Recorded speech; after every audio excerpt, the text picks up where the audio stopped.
ఈ Hanuman healing and nurturing units for monitoring, aid and nursing of wild life.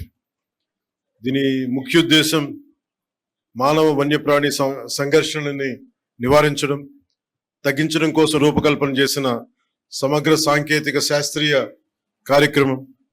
ఈ project ద్వారా ముఖ్యంగా మన చిత్తూరు జిల్లా,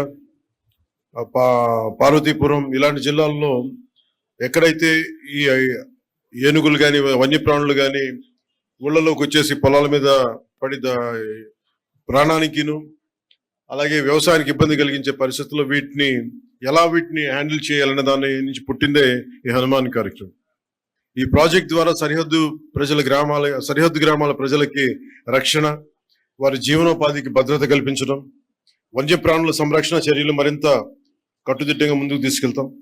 వన్యప్రాణుల్ని సంరక్షిస్తూనే పంటలు, పశువులు, ప్రజల ప్రాణాలు, ఆస్తుల సంరక్షణ హనుమాన్ తాలూకు ప్రధాన కర్తవ్యం.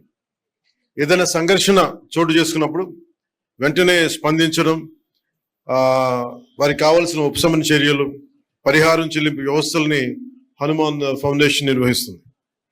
అలాగే పంచాయతీరాజ్, వ్యవసాయ, ఉద్యాన, రెవెన్యూ, పోలీస్ శాఖలతో పాటు ఇతర శాఖలతో సమన్వయం చేసుకుంటూ అటవీ శాఖ హనుమాన్ని ముందుకు తీసుకెళ్తాం.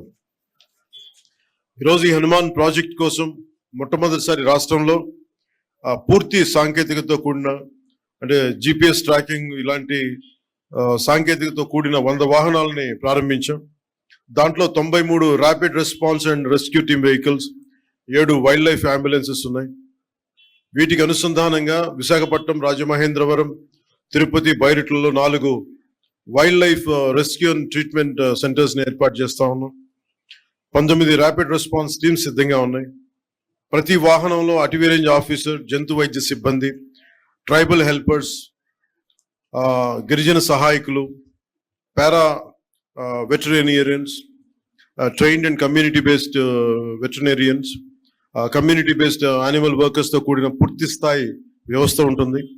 గ్రామ స్థాయిలో వన్యజీవి రక్షక్ అని అటవీ శాఖ ఆధ్వర్యంలో తయారు చేస్తా ఉన్నాం. వీరికి రెస్క్యూ కిట్లు అందిస్తా ఉన్నాం. గ్రామ స్థాయిలో పాములు మరియు ఇతర జంతువుల నుండి ఎదురయ్యే సమస్యల్ని గ్రామ స్థాయిలోనే పరిష్కరించే విధంగా వారికి శిక్షణ ఇస్తా ఉన్నాం. అలాగే కూటమి ప్రభుత్వం అధికారంలోకి వచ్చిన తర్వాత హ్యూమన్ యానిమల్ ఈ సంఘర్షణలో జరిగిన నష్టానికి ఎప్పటికప్పుడు పరిహారం కూడా చెల్లించేస్తా ఉన్నాం. 25-26లో దాదాపు 2107 కేసులు నమోదు కాగా పరిహారం కింద దాదాపు 4 కోట్ల రూపాయలు చెల్లించడం జరిగింది.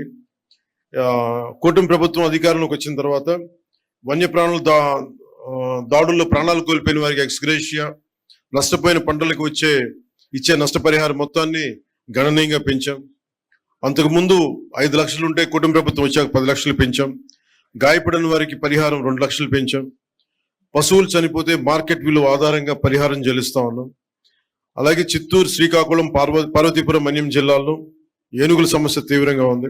ఈ సమస్య పరిష్కారానికి కర్ణాటక ప్రభుత్వం సహకారంతో 4 కుంకి ఏనుగులను తీసుకొచ్చి ఇప్పటి వరకు 8 ఆపరేషన్స్ ని విజయవంతంగా పూర్తి చేసి ఏనుగుల నుంచి ప్రజలకి, పంటలకి రక్షణ కల్పించాం.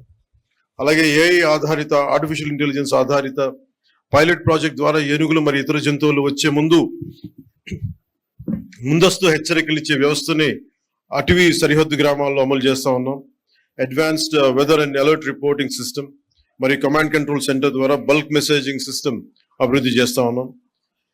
ఈ హనుమాన్ లక్ష్యం వైల్డ్ లైఫ్ ఇంటరాక్షన్ ని కాన్ఫ్లిక్ట్ గా కాకుండా రెస్పాన్సిబుల్, బాధ్యతగా ఒక కోలివింగ్ గా మార్చడం. అంటే మనం భూమి అనేది ఒక మనిషిగా కాదు, జంతువులకు కూడా మనం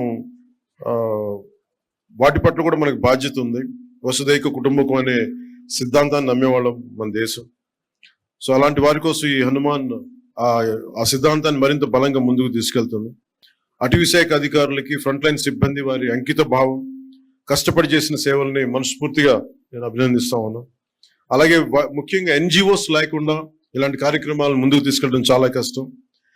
అలాగే wild life fund, Hyderabad tiger conservation society, eastern Ghats conservation society వంటి నిబద్ధతతో పనిచేస్తున్న స్వచ్ఛంద సంస్థలకి ప్రత్యేకంగా అభినందనలు తెలియజేసుకున్నాను. కలిసి జీవిద్దాం, కలిసి బతుకుదామని తెలియజేసుకుంటూ సెలవు తీసుకున్నాను. జై హింద్.